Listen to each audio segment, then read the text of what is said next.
কেউ বিশ্বাসঘাতকতা করছে, চুপ হয়ে যান।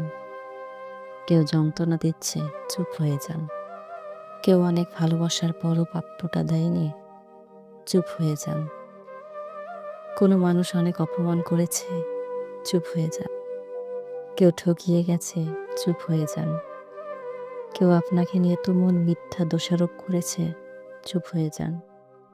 এমন নীরব হয়ে যান, সে মানুষগুলো যেন আর কখনোই আপনার শব্দ কিংবা ছায়া না দেখে।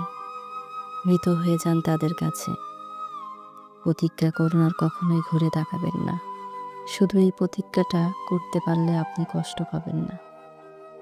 এই যে নীরবতা আপনাকে দম বন্ধ করে আর্তনাদ দিবে, কিন্তু অপর পক্ষকে দিবে আফসোস।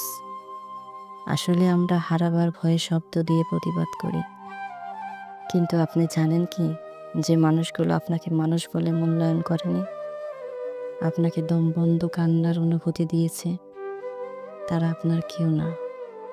তাই নিজের স্বার্থে বাঁচুন, নিজেকে ভালোবাসুন। আপনার একজন সৃষ্টিকর্তা আছেন। সকল দুঃখ কষ্ট চাওয়া পাওয়ার কথা সৃষ্টিকর্তাকে বলুন, তিনি সব কিছুর সমাধান করবেন।